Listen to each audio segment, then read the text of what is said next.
HIPAA stands for the Health Insurance Portability and Accountability Act. Its original purpose was to protect people from losing their health insurance if they change jobs or have pre-existing health conditions. HIPAA has been expanded over the years to also help reduce the cost and administrative burdens of healthcare transactions, and most recently to develop standards and requirements to protect the privacy and security of personal health information. It's HIPAA's privacy and security rules that we'll cover here. HIPAA's privacy and security rules require healthcare organizations to adopt processes and procedures to ensure the highest degree of patient confidentiality. It makes sense. Patients desire their information to be secure and rely on you to keep it safe and confidential.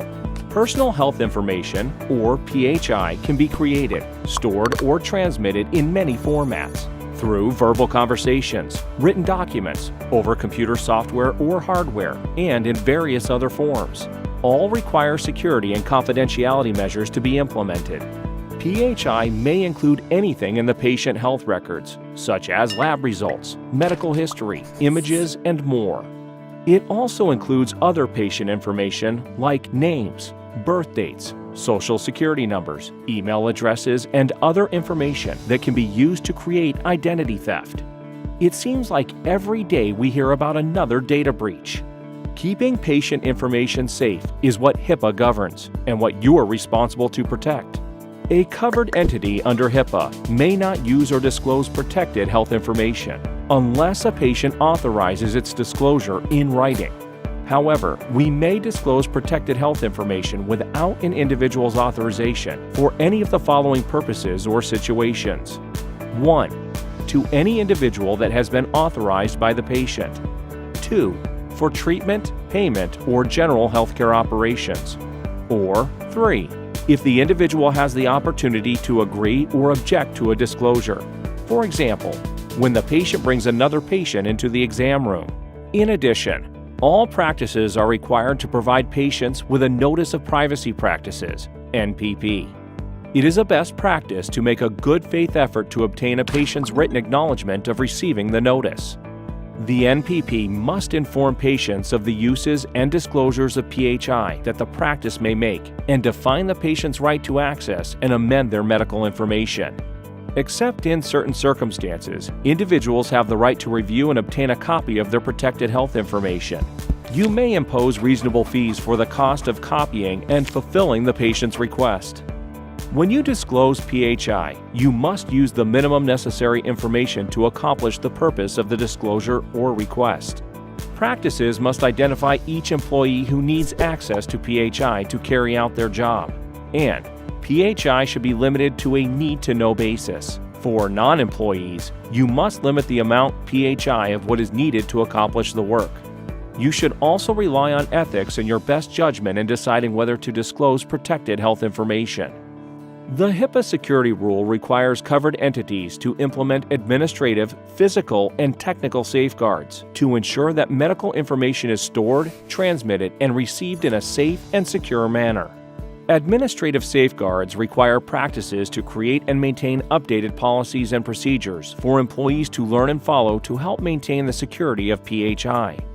Some examples of administrative safeguards include acceptable use policies to help train employees on their access rights and responsibilities with handling PHI.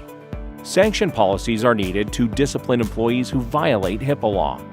Information access policies grant appropriate access to computer workstations, health records and transactions, and other programs or processes.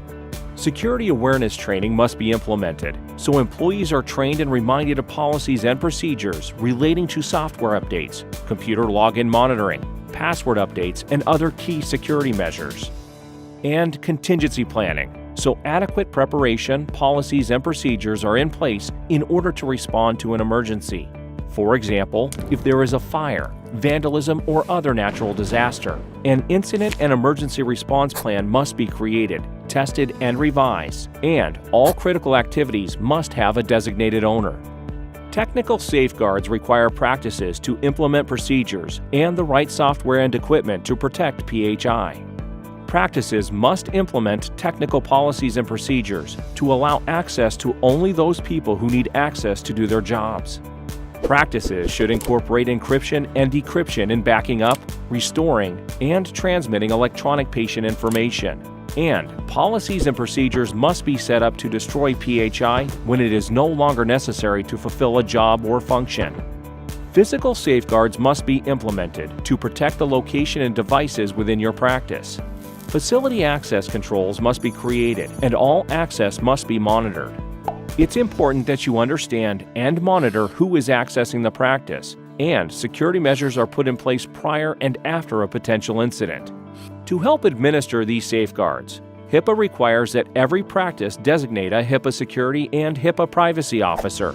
The designee can be the same person, if appropriate. The HIPAA security and privacy officers play key roles in leading the implementation and training of HIPAA requirements for your practice. HIPAA is enforced by the Office of Civil Rights, a division of the Health and Human Services. Penalties can be up to $50,000 per penalty per violation, and increase up to $1.5 million per identical penalty or willful neglect in any calendar year. Civil and criminal penalties may apply depending on the offense. In addition, with the enactment of HIPAA's Omnibus Rule in September 2013, covered entities were expanded to include your business associates, which include auditors, consultants, IT companies, and others with whom you have agreements involving the use of protected health information. That means when a doctor takes notes in a medical chart or an assistant, data enters health information into a report or online program discussing a patient's condition. Any entity that also is in contact with this information is now governed under HIPAA. HIPAA requires that updated business associates agreements are executed between the practice and all business associates. It's important you do everything necessary to protect your patient's private information and to comply with the HIPAA security and privacy rules. The practice's reputation is at risk if you violate HIPAA law or if patient information is compromised.